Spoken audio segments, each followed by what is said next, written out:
Hello guys, hello YouTube. So today we're making a quick video here, and I've had my Mahindra Roxor for 2 years now, and I just want to share with you a few points. So I split it up to 5 things I like about the Mahindra Roxor and 5 things I like but not so much about the Mahindra Roxor after 2 years of ownership. So we'll start first with the things which I like, but not so much about the Roxor. And that way we end on a good note, which would be the things I like about the Roxor. So number one, the thing which I think causes a lot of problems with these Roxors, especially now in 2020, would be the availability of OEM parts. So things like the engine, the frame, even parts as simple as the oil filter, people are having difficulty procuring those parts right now. Even if you go through the dealership, the dealer network, it's still quite difficult to get those parts in 2020. A lot of it has to do with the supply chain disruption, which is taking place worldwide due to the COVID-19. But then that is one of the things that I would like to see changed, if I if I may say so. Now, the second thing I would like to talk about, which I think could be improved, would be the limited dealership network. So there are vast swaths of the country that do not have a Mahindra Roxor dealership.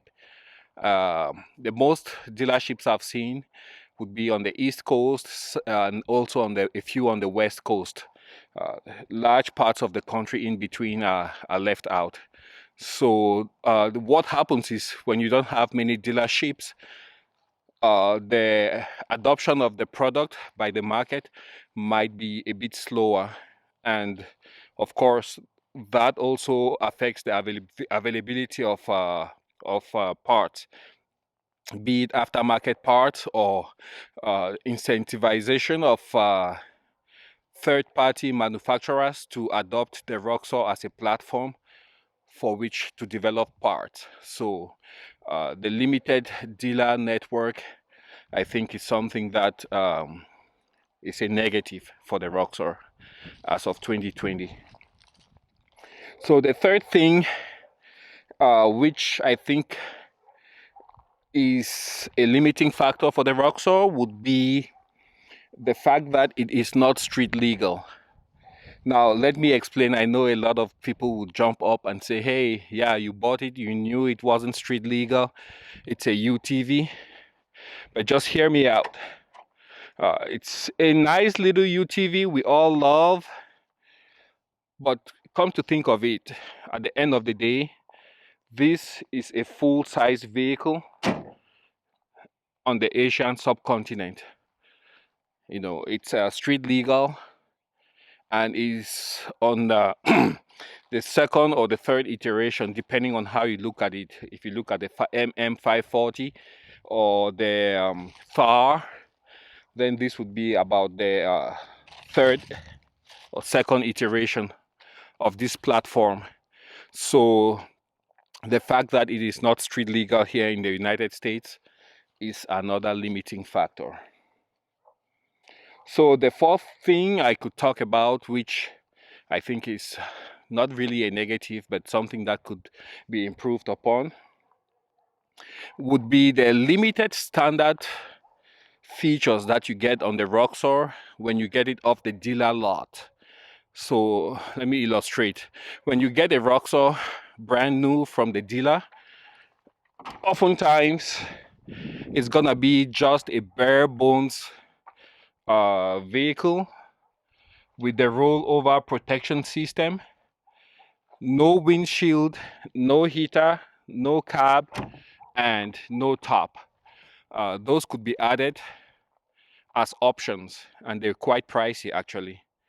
But it would be nice, would have been really, really nice if you could get a Roxor straight from the dealership with a standard, at the very minimum, windshield, and also a top, the doors, and then the backing, which you see right here.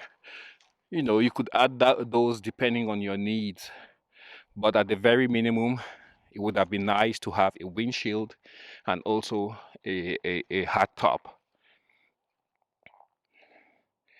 And this one is just like a little personal item for me. The fifth point, which I wanted to make, which I think most people will identify with and would understand.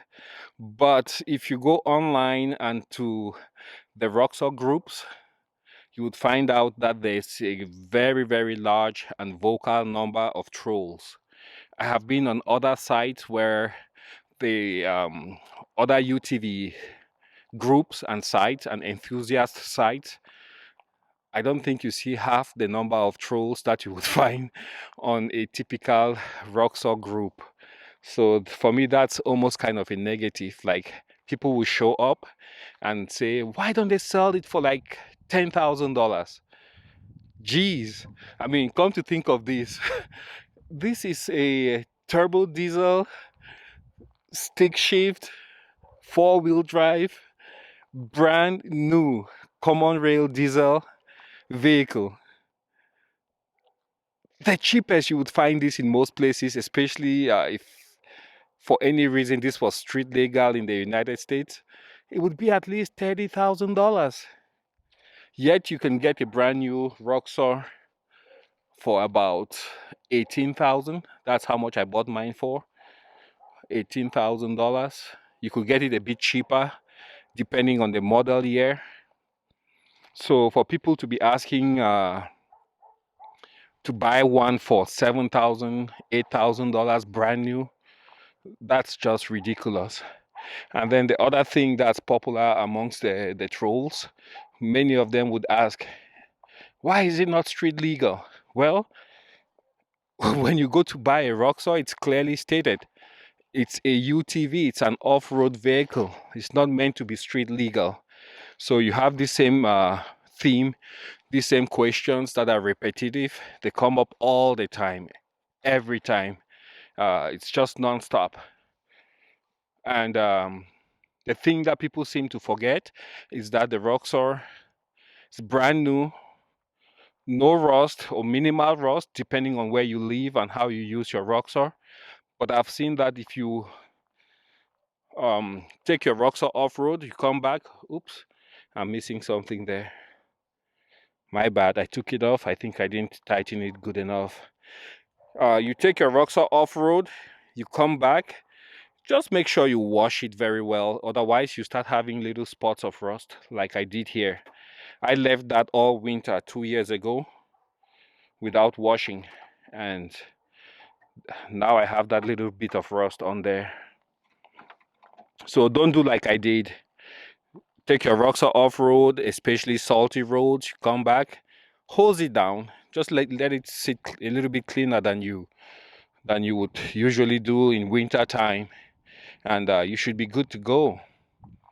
So those are the 5 things which I think some people might consider negatives, or I might consider like not being so positive after 2 years of ownership.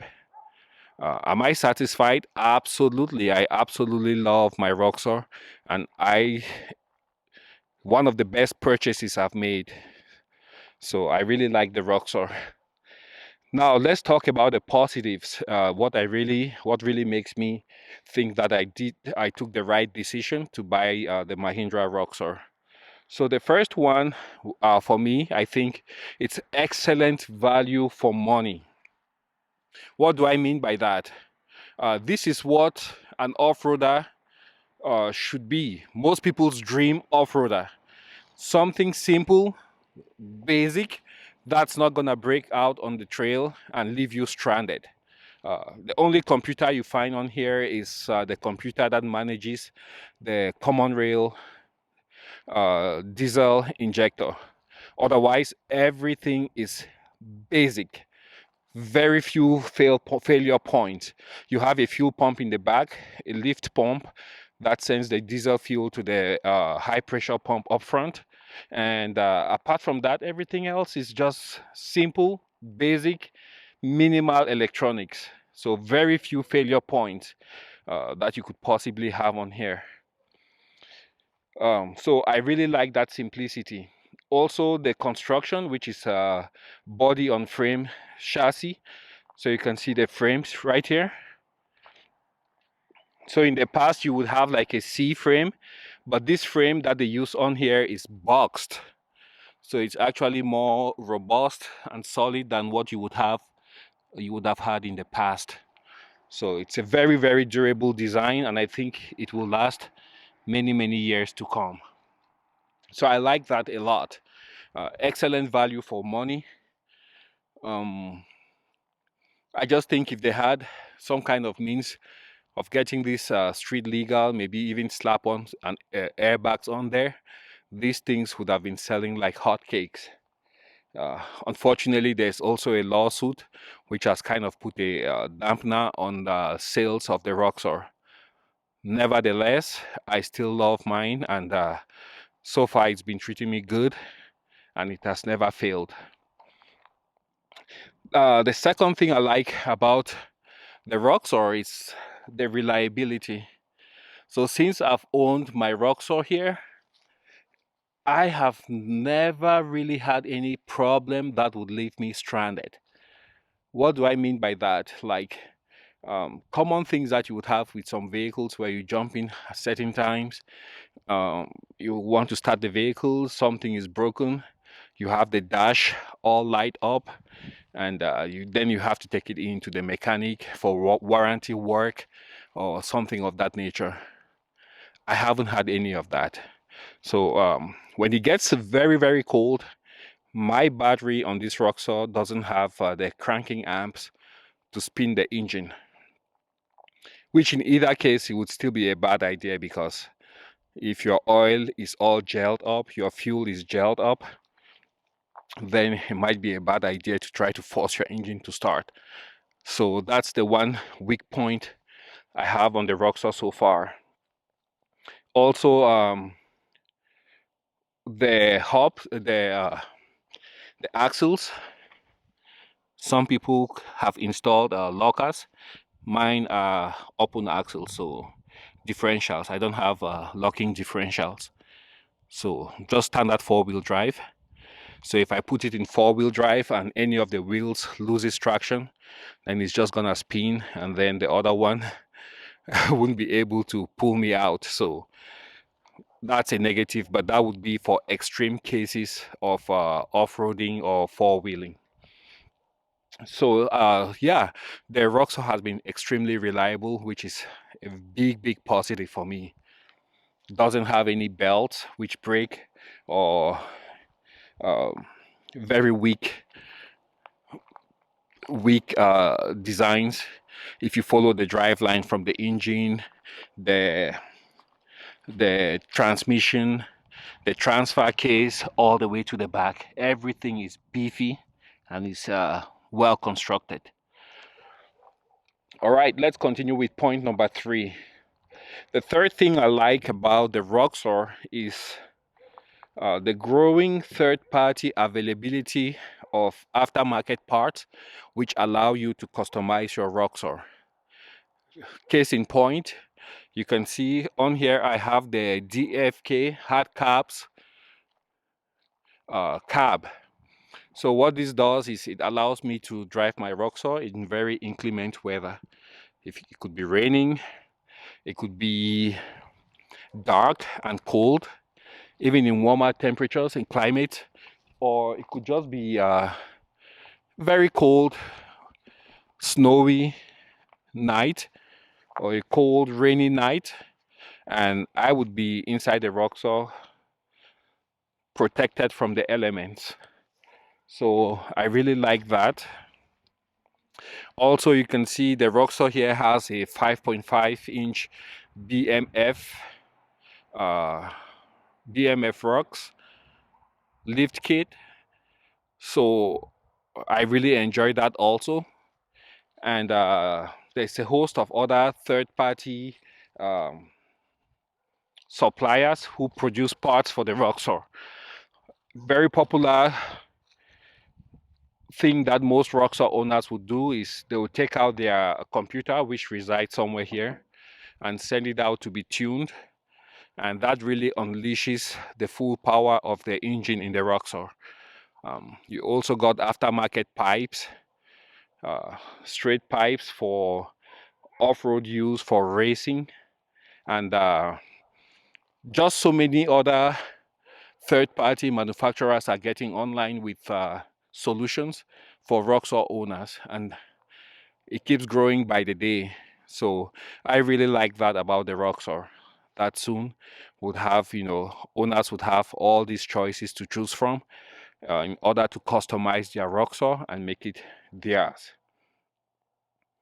And then the fourth thing I like about the Roxor, after 2 years of ownership, is that there's this growing community of enthusiasts who own the Roxor, and they all share ideas, um, share where they source their parts, and most of them would give you an honest review of their thoughts. And I like that openness of the community where people actually help out each other.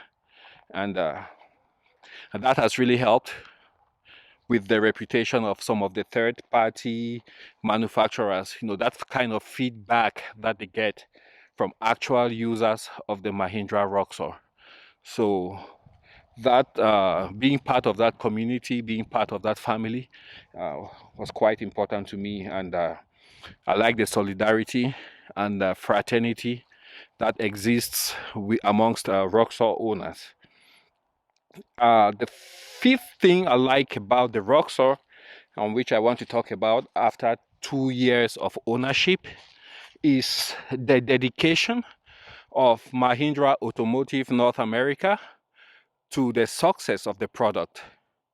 They don't talk too much, they don't communicate as often as people would have loved, but then I can assure you those guys are 100% behind their product. And these are some of the alumni from some from Michigan, some from the West Coast, and they've worked with some of the um, biggest automotive firms out there, some of the biggest companies out on the West Coast around Silicon Valley. So these are people who know how to get things done.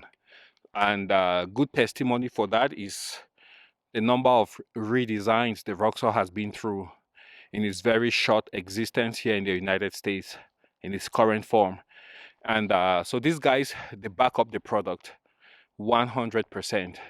So that's always a good thing to know, that the manufacturer is not going to make your product become an orphan. And that's really, really something important to me.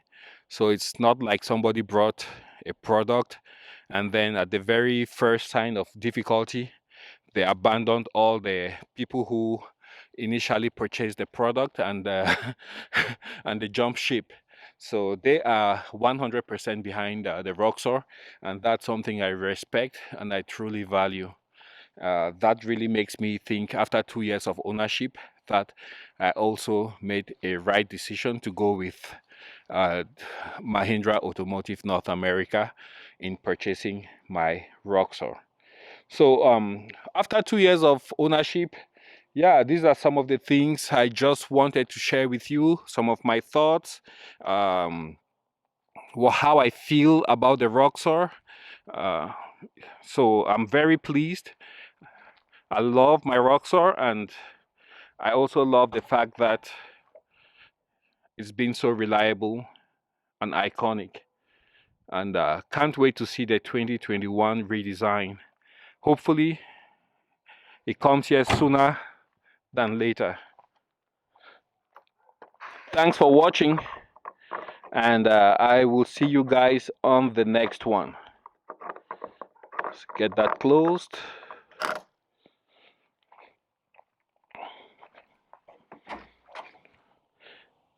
little tidbit. This is supposed to close the hatch, and here is where you open up the hatch. And I think for the 2020s, they actually did away with this. Either they did away with it or they changed the design radically. So if you have a newer Roxor, you can share your picture of what your tailgate looks like from 2020. I think it changed. Close that. And let's hop inside.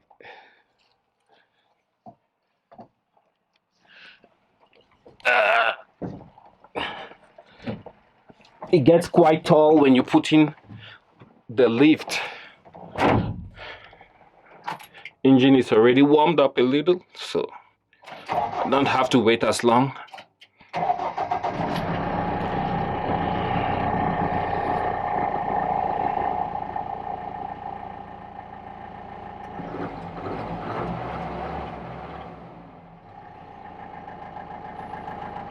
All right, let us get on the road.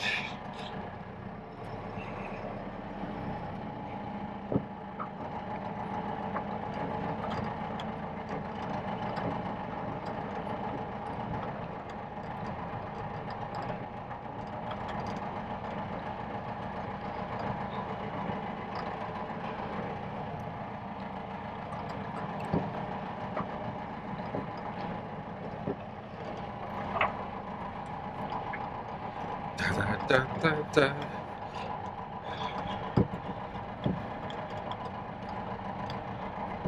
Almost there. And that was one long shot. Hope you guys enjoyed the video. It reminds me of Orson Welles with some of his very long shots. And I'll see you guys on the next one. Thanks for watching.